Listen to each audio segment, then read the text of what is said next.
Good evening. You're either watching or listening to Redwood Wonk. I'm with David Frank. My name is Eric Kirk. We are discussing national political news of the day, and it's really at this point just about the election. There is other news, but we are probably this week and probably next week, we're going to be discussing the election because it is probably definitely the most important political story we have. We're going to start off talking about the enemy within.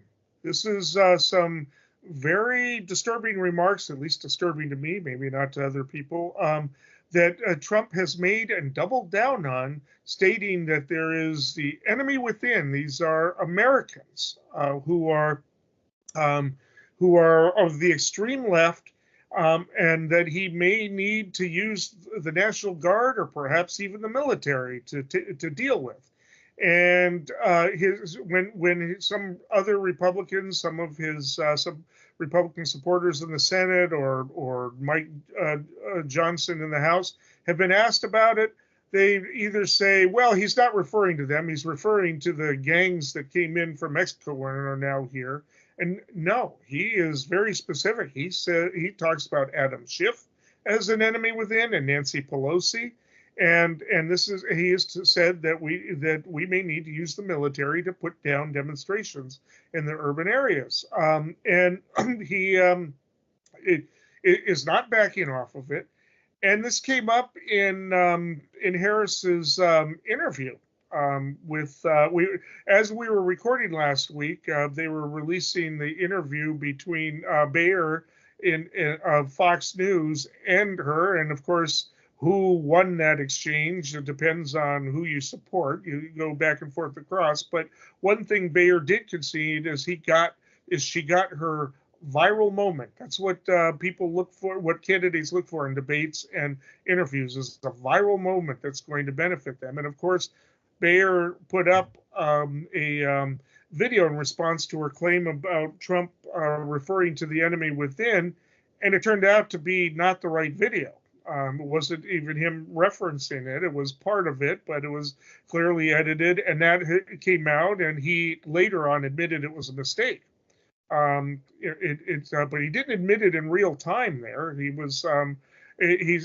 started to push her, and but he said she's talking about the American people. She said, pardon me, and the question is, the other Republicans who don't try to explain it as Mexican gangs or something like that say, oh, that's just hyperbole. He doesn't mean it. So you basically have prominent people who are going to vote for him, hoping that he's lying, saying that, no, he's not going to do that. He's lying. That's, what's the big deal about it? This is a very serious thing to lie about.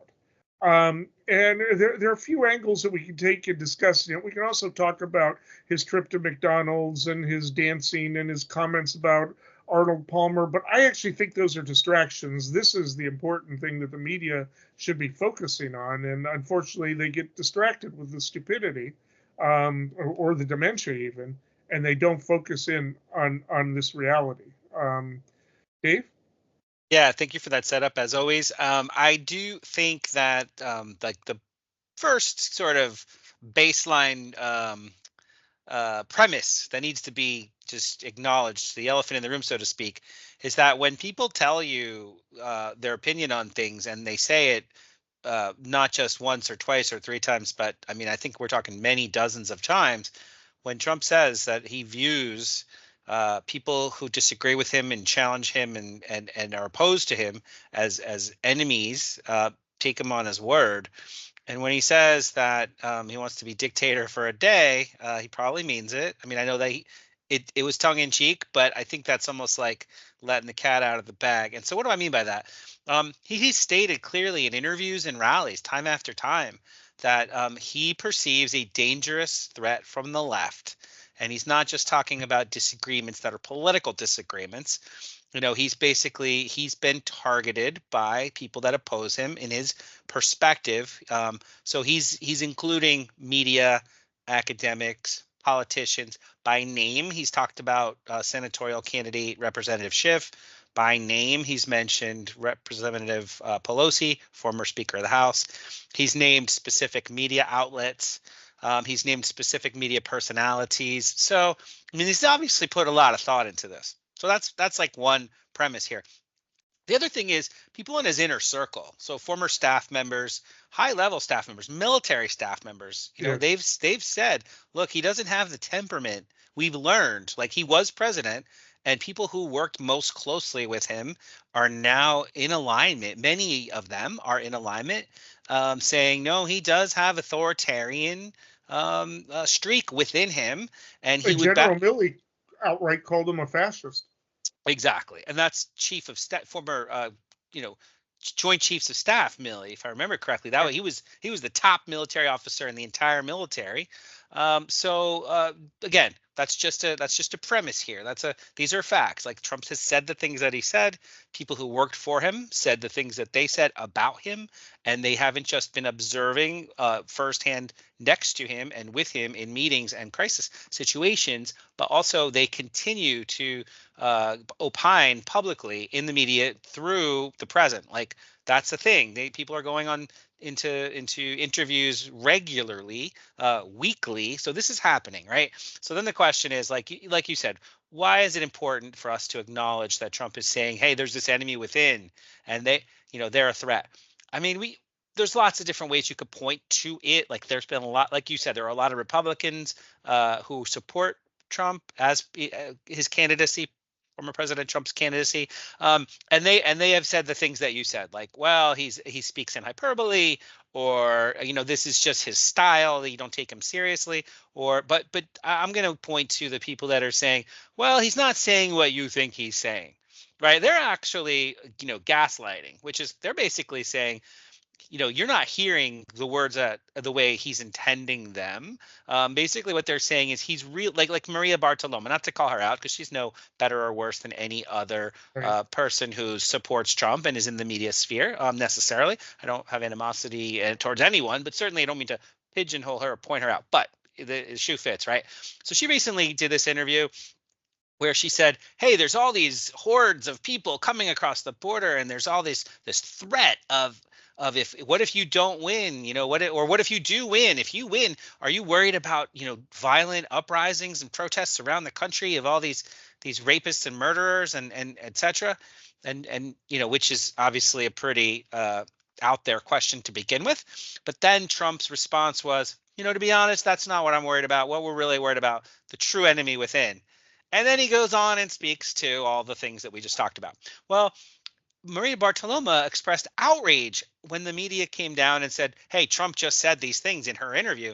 She was saying, they cut off my question. They didn't even, it was so unfair. The media is so biased. They cut off my question. All this hype and fabrication, and so, I mean, not to drag this out too much more, but it's just an example, right? So she's basically saying that the problem she had with this is, it was taken out of context because nobody knows that I really asked him about all these illegal, violent immigrants and protesters and et cetera, et cetera. And when in reality, it's like, well, he literally said, no, I'm not worried about those people. I'm worried about these people. So it's like, it's really through the looking glass kind of moment. And I'll say one last thing here, and then I'll pass over to you. Sure. Eric Trump was on that her show that I described, because I try to watch some of the Fox news and business and other sources from time to time, pretty regularly, really every week, just to see what's being said. And so Eric Trump was like, he was rattling off saying, like, look, there's all this media hype and lies and fabrication and distortion around his father, former President Trump. There's censorship of Trump. There's lawfare weaponizing the courts. He didn't use the term deep state, but he was talking about Russia collusion and all the things that get projected onto Trump, and how at the ellipse he really was, everything he did was fine, and people just projected onto that day something that wasn't. And so they're basically saying everything you see and hear that we disagree with is wrong, and this only President Trump is the only one. Like, only he can protect us from all the things that are wrong with the people that are them, the other, right? So it's really otherization, and it's dangerous otherization is the takeaway. Yeah, no, it is, and it is the typical thing that an authoritarian says when they want to basically suspend the Constitution and impose martial law. I mean, that there is a problem within. You don't do that for an external problem, but you state that this is every authoritarian we know in history did this, from Mussolini, Hitler, Stalin. I mean, Pinochet said, "I need to take over until we've cleansed this generation, of people in our country." It is when you talk about the enemy within, that is classic authoritarian and even totalitarian talk. Now, will he actually do this? I don't know, but what he is he's appealing to people, a lot of whom have completely dehumanized their opposition. I mean, I literally, there's one person on Facebook who literally says, "I'm not human, I'm a subhuman," because I support Harris. It is, and just nothing but anger comes out of this gentleman's mouth. And this is, this is the markings. There are a number of people who think maybe democracy is overrated. Maybe we don't need it. They're saying it outright, or at least maybe we need a temporary suspension of it. And no sense of history whatsoever, and no sense of, what we really need is history classes that teach how these regimes come to power. Hitler was not seen as all that extreme. The New York Times was talking about his sense of humor. People really didn't do it. I mean, there were people who did, but they would have said, "Oh, you've got HDS, right? If you were in Germany in 1932, yeah, it's not that big a deal. He's not that bad." This actually happened, and what is consistent with these people is that they attack the press, not a particular paper, like some of the Nicaraguan regimes and Argentinian with La Prensa, or a particular, radio personality or anything like that, but the press in general, as if there is this mass conspiracy across the board to bring down America, of the media. And we're talking about media that wants to make money, right? That's what they're in business for, but they are part of this grand conspiracy. Anti-intellectualism, where you attack especially secondary education and brainiacs or whatever, that is the same thing. And of course, the otherism that he uses, and he doesn't just use one; he's got a number of others. He's got the immigrants. He's got the Democrats. He's got the radical leftists. I mean, and they're all out to get him, but because he's in between you and me. I mean, and that is the political program. I will solve it. I'll get on the phone with Putin and end the war, right? Or with Putin and Zelensky, right? I will take care of it. No talking about how he's going to do it, just that he's going to do it. And the talk about the economy. I mean, the economy, he deserves credit for not having ruined Obama's economy until he mismanaged the pandemic, right? I mean, it was going pretty well. He got the Keynesian spending that Obama was never given, that the Republicans opposed right up until then. So, but again, that's his when America was great. He's got the time. Everybody always asks me, when was America great? Well, they can now say, well, for those 4 years, because everything was great. As hundreds of bodies were being put into meat lockers as temporary coffins. It boggles the mind. The price of gas was so low. Well, the price of gas was low because nobody was driving anywhere. I mean, what is that based on? And he will just tell these stories. Now, we talk about his antics, and again, I debate with Trump supporters on this, and when we see him dancing and swaying, like, for 40 minutes, when we see the McDonald's thing that was just silly, the talking about Arnold Palmer's private parts, people will say he's a genius. He's manipulating you. This is just brilliant. I'm like, whatever. Is there anything he could do that would not make him a genius? And while I'm asking, is there anything he could do that would make you not support him? I'm going to let you close this one out. Oh, excellent. Well, thank you. Yeah, I think,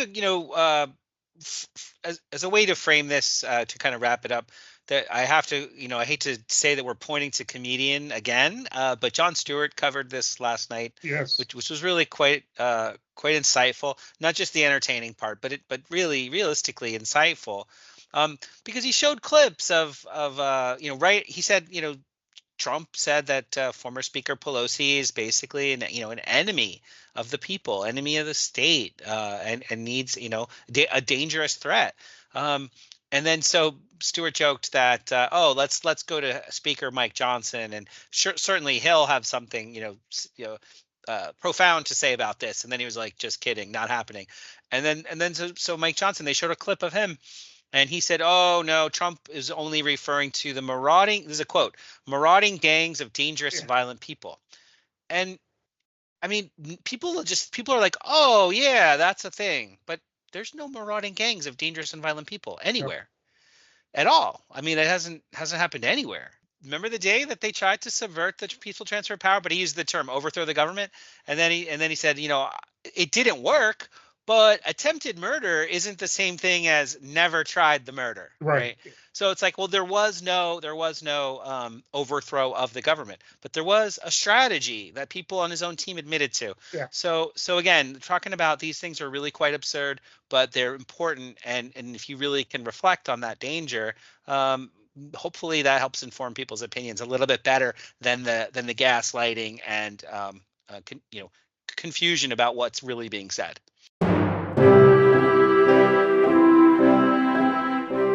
I think one of the things I've been concerned about this week is that we're all sitting, as you refer to, the bubble. We've been sitting in our bubble, having a good laugh at this total, as you said. But the truth is that this plays to a lot of people that he has to win to become the next president. And I have to say, I mean, I'm sorry to have to kind of be the buzzkill here so early on, but I think Trump is going to win. I'm sorry. You know what? Boo if you want. I am glad you're saying that. Everybody should say that. No. The enemy is complacency. I live in Michigan. Let me tell you. I was there during the Michigan primary, and he went there in front of a Ford, and he said, I'm telling you right now, they moved this factory to Mexico. I'm putting the tariff on the cars, and that's it. And it was music to people's ears.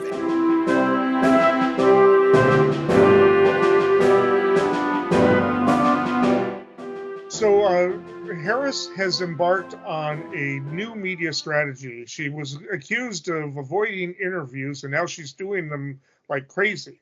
Of course, as we discussed last week, she wasn't necessarily doing the interviews with the Beltway reporters, and they kind of have attacked her for it. They kind of are upset that she's going onto The View, onto the Howard Stern show, and then even going on to Fox, but avoiding the others. We can talk a little bit about the Fox News interview that happened as we were recording last week, or maybe a little bit before.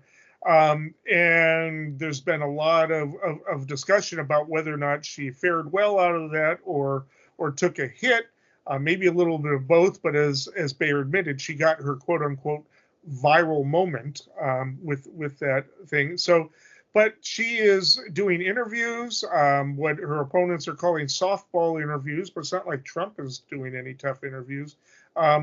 Trump is supposed to talk to Joe Rogan on Friday. There are rumors that Harris may set up an interview with him. That's kind of risky, although he kind of said that he liked her in a previous podcast, said that she was impressive. But the question is, she has, at least according to the polls, and I don't know how much I trust the polls this year, not just in terms of their numbers, but in terms of the movement. I think there's a narrative that was overblown in terms of her losing ground and the like, but because I really doubt there was anybody who was going to vote for her who was now voting for Trump. So it's or maybe some, but very few. So the question is her strategy sound? She's doing it more than she's showing up at big rallies, although she's still doing big rallies. She had Waltz on the Daily Show the same night of the clip that you were referring to, and Waltz is doing all kinds of media stuff, but it's natural to him. So the question is, should she go back to doing rallies, or should she do tougher interviews? And is it having a negative or a positive impact, or does it even really matter at this point? Well, it certainly matters. I think that it's being out there, being present, and kind of having the opportunity to say your piece about what you're for, but what change you're going to represent, what you bring to the table, your vision, your values. Those are things that are really important. So being out there, I think, the fact that she wasn't out there originally was a valid criticism, and pivoting to a strategy of being present is, I think, arguably essential. But where I think that the challenge lies in assessing the success is the messaging itself and the people you surround yourself with, and the performance in those situations, in those interviews, and how it's perceived, and then how that translates to support. So we're not going to get super in the weeds on this, other than to say it's clear that the Harris team was the Biden team, and that she inherited an insular, incumbent president's staff and program, and she got a tremendous bump from sort of rescuing the country from the plight of having a president in his nadir, like his faculties were declining, and so people, not just Democrats, but even some independents and others thought that this was a great change. And she received a tremendous bounce. Then there was a bunch of positive news, like the convention, like naming Walz as the vice presidential candidate with his successful progressive track record that was endorsed in Minnesota, endorsed by President Obama. Former President Obama said lots of great things about Tim Walz and what he was able to accomplish there in a basically red state with just one vote majority in the legislature there. So there was a lot of momentum and a lot of hope. They called it joy at the convention, but I think that was it's basically hope rebranded. But then what, right? So then there's a plateau, and then there was a change of plan to just get out there. And maybe everything in its good time. I'm not Monday morning quarterbacking them on this part of it. They got out there, but who did they get out there with? They didn't get out there as much with Walz and Obama. I mean, they are out there, but much of the messaging is about Donald Trump's negativity, his threat to democracy. Now they're starting to talk about Donald Trump's mental infirmity. And who are they out there with again? They're out there with like Liz Cheney, and they're out there tracking to the center, but not just the center. They're tracking to the sort of uniparty vision of like, hey, for people that don't understand uniparty, it's like you could call it the deep state if you're being critical, but it's like, hey, the establishment folks of both parties who maintain continuity professionally. So it's not necessarily negative, but it's like the coastal elites, basically the Washington insiders. That's the framework of this campaign. So the question is it the right strategy? And so now we look at the proof is in the pudding, and we look at the polling numbers, and we're seeing a drift in almost all the battleground states towards Trump. There's an evening of the race. So she had an advantage. She had a lead, and that lead is shrinking, and it's shrunk down now below the point at which she has a high probability of victory. And in fact, according to Nate Silver's model, when you control for other things, she's probably going to lose now. So it's a small amount of probability, but it's real. And in part, it's because she and here's the kicker. I'm sorry to keep talking here, but she's not really embraced the Tim Walz angle. She's not really embraced the base, those activists out there. She's sticking to the establishment line, which arguably she couldn't do otherwise based on who she's got and what their priorities are: funders, White House insiders, coastal elites, that whole thing. but it's working against her in the states that matter. I mean, I'm looking at the polls, and I'm not seeing a big shift in those polls in the states. I see she was like, the polling average had her 3 points ahead, and then she's down to 2 points ahead. In Michigan, they actually have her up on Quinnipiac, which is kind of a conservative, result-oriented poll. I mean, not deliberately so, but whatever their methodology is, has her up by 4 points in Michigan. So I think that there probably is some truth to it, but I also think it's a media narrative. Now, it's interesting that she's being criticized for being too beltway when she's being criticized for going on to those other shows and talking directly to people. I don't know. I think emphasizing Liz Cheney is a big mistake, but then there's a TIPP poll that says that she has doubled in her support with Republicans over the past. And so where is that manifesting itself? There's also a huge thing this morning that came out. I'm forgetting what poll it was, but several polls have shown that she has got the biggest, she is actually possibly winning, or at least very close, with white women, where every Democratic Party candidate for the past, 5 elections or something has lost with white people, including women. She's at the closest. So how's that manifesting in these polls? I don't know. Maybe there is, but I'm looking at the national. You go to the 538 national, and there's certainly, it looks pretty flat since September. She did at one point have a 3-point polling average. It's down to 2. Of course, you have these experts coming in and saying, well, if she gets 4 points, she'll win. If she only gets 2 points ahead, she'll lose. I think that's based simply on the fact that Biden won with 4% and Clinton lost with a 2% ad, and they just split the difference. I don't think there's anything sophisticated about it. Maybe there is. Nate Silver has been wrong so much lately. He's taking a real chance. He won't take into account the Dobbs effect, and so what I'm looking at too is what might be hidden here, and this goes again. We'll find out whether her strategy was sound or not. But you look at the polling. We talked about how every single special election, the Democrats outperformed the polls since Dobbs came down. Not necessarily won, but did better than the polls suggest. So, and in the midterm, it happened with almost all the races. I think something like 4 out of 5 in which the Democrats beat the polls, either winning or losing. Big stark example was Fetterman. The polling average as of election day had him down 2 points. He won by 5 points. That's a 7-point difference between the polling average and the actual results. Marist poll had him at 6 winning, and everybody's still mad at them for being the outlier just because they were accidentally correct, right? I mean, it's just the other pollsters didn't like it. But you look at Ryan. Yes, Vance defeated him, but Ryan beat the polls in Ohio. Same thing across the board.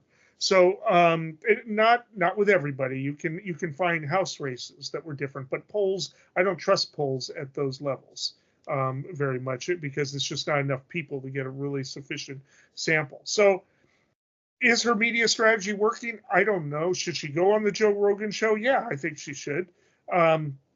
Should she continue to do this or do more mass rallies? I mean, I think she needs to do some mass rallies just to get turnout going because now there's a lot of discussion about the turnout. And we'll talk about this more in the segment about how more Republicans are voting early. So, this is bad news, and it's certainly not good news for her, but it also means that there probably won't be as much of a red mirage come election day because it'll probably be more balanced on election day, and there probably won't be as big of a blue shift, and that will make Trump's argument less compelling. It was really clear in 2020 that he didn't want them voting early because he wanted this big red mirage and blue shift so that he could say, hey, I was ahead and all of a sudden I'm behind. Stop counting the votes, right? I mean, that was the mark of somebody. And I think it's going to be a lot less compelling this time around. So what's happening in those places, I don't know. But the point is that she's got to show up probably in Gwinnett County in Georgia, where she's lagging behind, where in people coming out, not Fulton. They seem to be coming out, in general. These are two Atlanta area counties that she needs in. But I think she needs to keep doing the interviews, and I think she needs to keep doing the big rallies. I don't see anything wrong with her strategy. Maybe overemphasizing Liz Cheney a bit. I think it's good for some votes. But they've pretty much, the Republican Party has pretty much destroyed her reputation with Republicans for the moment. Maybe not in the long run. And so and finally sending Obama out. Let Obama do the attacking. You keep the high road. Doesn't really work for Walz to do the attacking either. He's just not convincing, and he has a hard time doing it. The goals are the same for all Americans. There is no Soviet domination of Eastern Europe, and there never will be under a Ford administration. Governor Reagan, as a matter of fact, began his political career campaigning around this nation against Medicare. There you go again. And I want you to know that also I will not make age an issue of this campaign. I am not going to exploit for political purposes my opponent's youth and inexperience. If Kitty Dukakis were raped and murdered, would you favor an irrevocable death penalty for the killer? No, I don't, Bernard, and I think you know that I've opposed the death penalty during all of my life. Senator, you're no Jack Kennedy. All right, so this brings us, we are close enough to the election where we have to start making predictions. And there are 7 swing states. Where there's actually a swing district in Nebraska. We can talk about that too, but I'm going to tell you that the polls, again, I don't trust polls with that small a base, but I'm pretty confident that she's going to win that blue dot, as they call it. And that's significant because if she wins the Rust Belt, the 3 states, Pennsylvania, Wisconsin, and Michigan, and nothing else, she gets 270 votes, assuming all the electoral college people behave. The Sun Belt states that are in play are Nevada, Georgia, North Carolina, and Arizona. And so I'm just going to lay out my predictions here and why. And don't follow too much the polls at this point in time. Look at the turnout, but the turnout doesn't necessarily mean anything because it's like, for instance, in North Carolina, how many Republicans have turned out as opposed to how many Democrats have turned out. It goes back and forth. Key there to look at is women. Their voting outnumber the men significantly so far, but there's no guarantee that that's going to happen. There are probably still a lot of Republicans who are saying, "Oh, I'm going to vote on election day," because that's what Trump was saying before, and I don't know why he's saying different now. Although there was one woman in Arizona who said, "I'm voting early because that's what Donald Trump told me to do," even though I'm worried about it. So I'm going to give my predictions as follows. I'm looking at the returns, and it's tricky. As to trying to project them, even if you go county by county, because one thing about Democrats, and particularly left-wingers, is we like to vote early, but late early. If you look at the returns locally, there was always a conservative back in the days when conservatives were the ones doing the most absentee votes.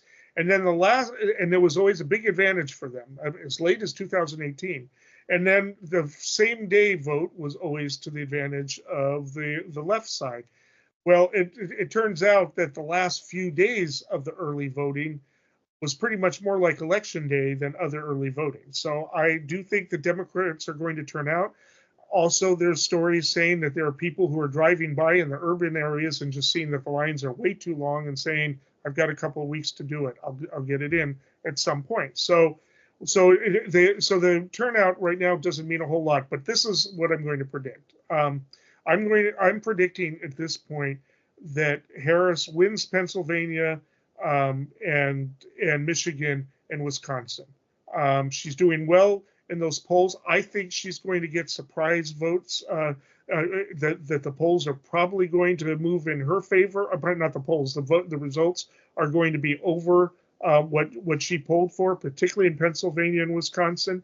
But I'm looking at what's happening in those states, the turnouts in Philadelphia, Detroit, and Milwaukee. I think she's going to win all 3 states. I think she's going to that means I'm predicting she's going to win, assuming Electoral College people behave.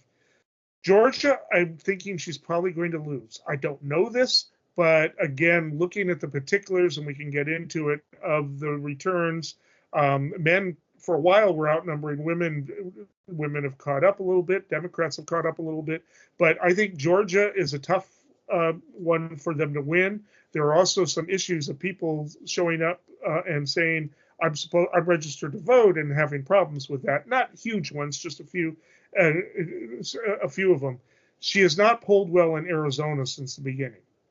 I don't know what is going on there, because Gallego is killing it. Gallego's probably going to win hands down.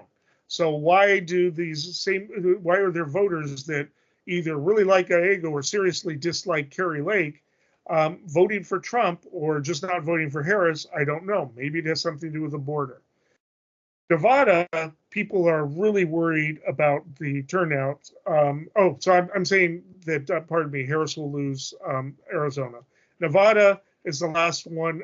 North Carolina, I just don't know. I can't make a prediction on that one because it's going back and forth. It's really hard to read. I don't know how the storms are going to affect it. And it's just, there's just nothing predictable about it. I can't make a prediction there. Nevada, I am predicting that Harris is going to win it, not by much, but because all these early returns are coming from conservative areas. And again, we have these reports in Clark County, where the vast majority of votes are, of people driving by, seeing the lines and saying, I'm going to vote later. And I also know that the Democrats have an incredible get out the vote effort across the country. And I think that's good for at least half a point, if not more. And I think that could make the difference in North Carolina. It may pull, it could pull things out as far as Arizona and Georgia are concerned, but I think it's going to make a huge difference in Philadelphia, also Pennsylvania as a whole. And I think it's going to make a difference based on what I'm seeing and hearing in Nevada. And I think she will pull it out, maybe just barely, but also in that the incumbent, the Democrat, is at least 4 points ahead in most of the polls. So those are my predictions. I think she gets Nevada. I don't know what's going to happen in North Carolina, Georgia, and Arizona. I think she'll probably lose, but I don't know any of this. I could be totally off one way or another. So generally speaking, by taking the entire North, those 3 states, Wisconsin, Michigan, Pennsylvania, which I heard you say, and an uncertainty in the Southeast with North Carolina, but probably loses Georgia, and an uncertainty in the Southwest with respect to Arizona. But you said she probably loses Arizona and probably wins Nevada. Nevada, yeah. So in that scenario, by holding the North, as that's sufficient. That's enough, right? Yeah, that is enough. With Nevada, it gives her 276 points, regardless of whatever happens in North Carolina. Right. Okay. That's what I thought your prediction was.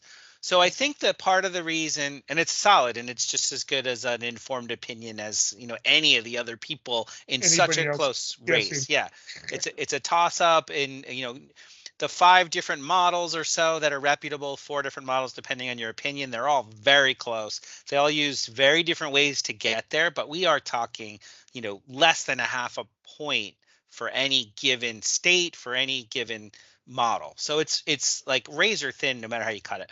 I wanted to, from my perspective, I want to look at this a little bit. I know you're saying, you mentioned prior that Nate Silver maybe is ahead of his skis a little bit here. Maybe those aren't your words, those are mine. But by saying that it's a 50-50 race that's biased towards Trump currently. If his quote, I think, was, if he trusted his gut based on everything he sees now, if nothing else changes, it's not looking good for Harris. Like, she could marginally lose based on the current snapshot, so to speak. Anything could be, we talk about October surprises. October's almost over, but it could be, in these last 2 weeks, we don't know what can happen. There's lots of intrigue to plenty of intrigue to go around. So I would say, just kind of big picture, Pennsylvania has moved away from Harris. It's moved towards even, and people have speculated that in part it's based on reporting, like not media reporting, but actual report, like a study was done that shows that if Kamala Harris were to message consistent with things that she has said in the past she supports, working class values, policies that are in favor of working class people. If she were to highlight those things that she said she supports, she would be anywhere between, depending on the line item, it's like 5 to 8 points farther support. She picks up some Republicans, she picks up some undecideds, she picks up a lot of people.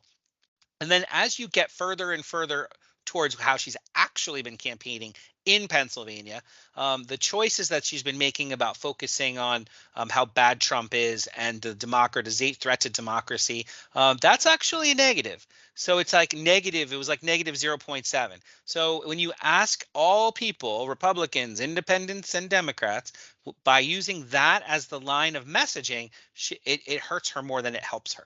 So again, this is just one study, but I just want to throw that out there because Pennsylvania is dead even, and she's gone backwards there from where she was a month ago. She's gone backwards there from where she was a week ago. And if you go state by state, that's kind of the trend. Is that it's she's gone down anywhere between 0.5 point to 2 points in any given state, but she's not gaining. There's something she's not getting traction to gain. The only states where she gained anything that on this list is New Mexico, and that's solid D. That's like +7. So the truth is, like, you wanted to know, like, what what do we think about these battleground states?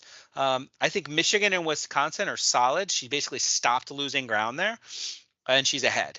And Nevada stopped. She's still losing ground there more than before, but she's still ahead. The others are really suspect about what's possible. So I'm going to do Pennsylvania last because it's even. But so when it comes to Arizona, a couple points behind, treading water there, hasn't lost ground lately. It's hers. It's still within reach because of, like you said, Kari Lake is basically a basket case candidate.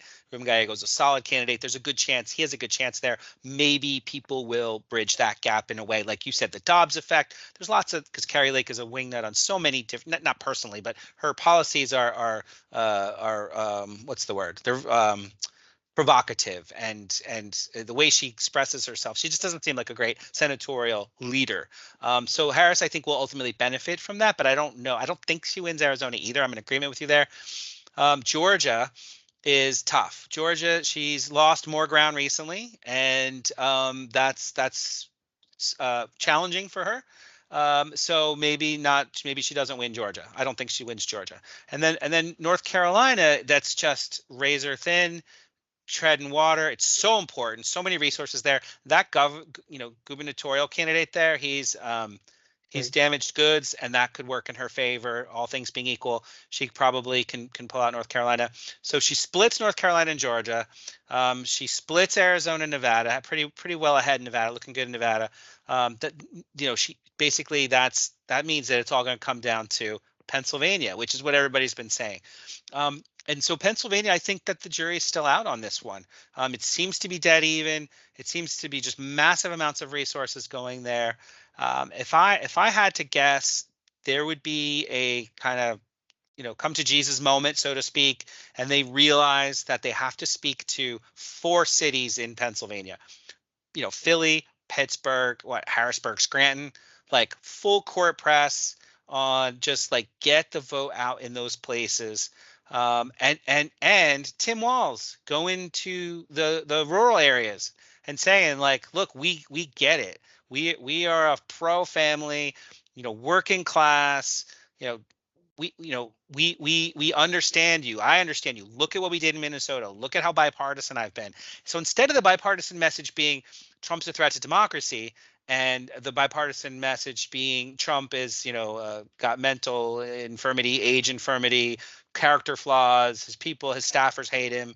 Not that they hate him. His staffers are very critical of his leadership attributes and fitness for office. That's more appropriately way to phrase that. Instead of going the sort of the coastal elite Washington insider, elite media approach, just stick to what works. Be authentically approachable.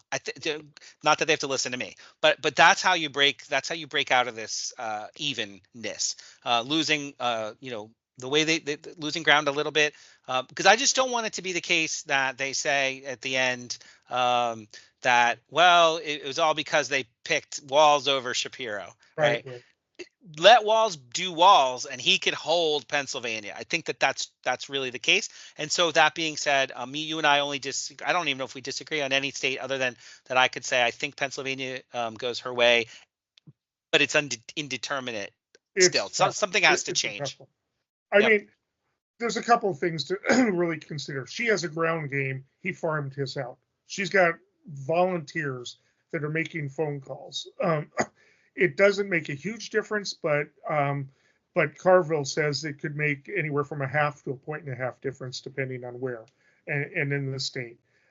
North Carolina, I mean, I wouldn't have thought that it would have been harder for her to win Georgia than North Carolina, but there have been some interesting things happening there. You mentioned the really bad gubernatorial candidate that Trump hitched his wagon to,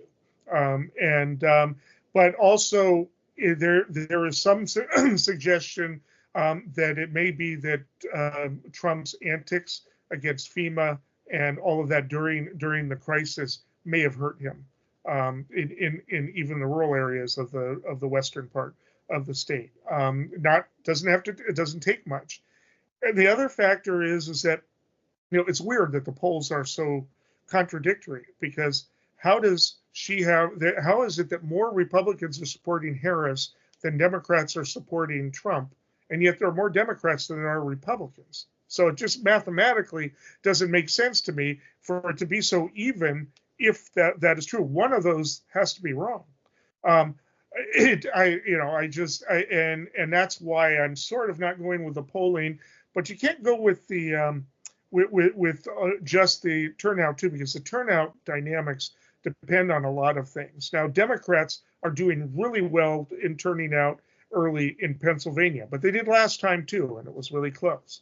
Pennsylvania isn't really early voting. You actually can go in and ask for an absentee ballot and submit it right there, but it's not like they're putting machines out for people to vote in. But Democrats are really mobilized and getting them out. The fact that they've got so many Pennsylvania Democratic ballots already filed is a testament to that organization. That's why I think that she will try to pull it out. But I'm going to make a kind of an esoteric prediction about the polling in general at the end of the show. But I just think that looking at the dynamics, James Carville says he feels, based on his intuition, that she is going to win. Michael Moore, as we talked about on the last show, still has that feeling. Bill Maher is a little bit edgy about it, but he still thinks she's going to win, still feels like she's going to win. And these are people who are kind of cynical with instincts that I trust over statistical methodologies, which failed miserably in 2016 and miserably in 2012. Probably 2022. I'll let you close it out. Yeah, I know we only have a few minutes left. And so one of the elements that I think we probably could have picked this up in a different segment, but when the models are taking the polling and turning them into more than a poll, right? That's like the black box that people don't know what's happening inside. So Nate Silver is fully transparent on a state-by-state basis. I'm just going to name a couple of the elements. So these models are adjusting for bounces and recent events at a high level. They're reallocating undecideds and third-party votes, which that's a guess. They are reallocating the vote share just based on the overall breakdown of the state. Then they're doing a blend with a regression, a weighting factor, and then they're blending with the economic fundamentals. So like, what's the overall economy? What's the economy in that state? And then a projected vote share. And then with all those tweaks, then they get a probability out of a poll. So for example, Trump having a 49%, 47% advantage in Arizona translates to 69.8% chance of winning versus 30.2%. So that's how they get there. There's a lot of secret sauce. It could be wrong, right? So we'll see how much of that secret sauce actually and accurately accounts for what's really happening at the state level, and we'll be reporting back next week on any new developments. Eeny, meeny, chili beanie, the spirits are about to speak. Are they friendly spirits? Friendly? Just listen. That takes us to predictions. What do you have for us, Dave? It's funny that you mentioned the Nebraska congressional district in Omaha, because I'm going to talk today about the Nebraska Senate race, which is shaping up to be surprisingly competitive. Trump won that state by 20 points back in 2020, so it shouldn't even be close. But there are a few recent polls showing that it is within the margin of error. And so it's rookie politician named Dan Osborne, a union mechanic and organizer who helped secure widely popular union concessions and then was terminated because of it. So now he's turning it around to run against the Trump-endorsed Republican in a deep red state. Her name is Senator Deb Fischer. So he's basically a libertarian on culture war issues. So, for example, he's personally pro-life, but he believes in the federal government's role to protect liberty. So he's saying he prioritizes reproductive freedom. And that's in contrast to Fisher, who's saying a strict national abortion ban. And that's the government, the federal government, intervening in people's bedrooms and people's doctors' offices. He embodies a pragmatic working class value system set. And it appears that that's really aligning with Nebraskans right now. And one last thing, there's this history in Nebraska of a gentleman named George Norris. He was a Republican who crossed the aisles in the 1930s to help FDR bring electricity to rural America, among other things. And that he's a legend in Nebraska. So nearly all Democrats are supporting him. There's some significant Republican crossover, and it's probably too close to call, but my prediction is that Dan Osborne will become the next independent senator from Nebraska. Oh, that's big. That would be big news on it. Yeah. All right, I'm going to make a little bit of an esoteric prediction. One of the things I forgot to bring about as to why I can't predict North Carolina is that there are actually more registered non-aligned people than there are in either party. Now, more Democrats and more Republicans are voting currently on that, but we don't know where they're going to go. We don't know who they are or why they don't align with either party. Because of this factor and a whole bunch of other factors, the polls have everything close, flat line, down to the wire. But I think somebody is messing up with the polls, one way or another, whether it's the Trump effect that affected the polls in 2016 and 2020, or the Dobbs effect, which has affected every election since 2021. I'm predicting that ultimately it's not going to be close. One or the other is going to win by significant, like probably take 5 or 6 out of maybe even all of the swing states, and that it's possible Trump even wins the popular vote. I doubt that, but it's going to go one way or other, and it's not going to be a close finish the way the way the polls would suggest. We'll find out if I'm right, but until next time, stay informed and stay engaged.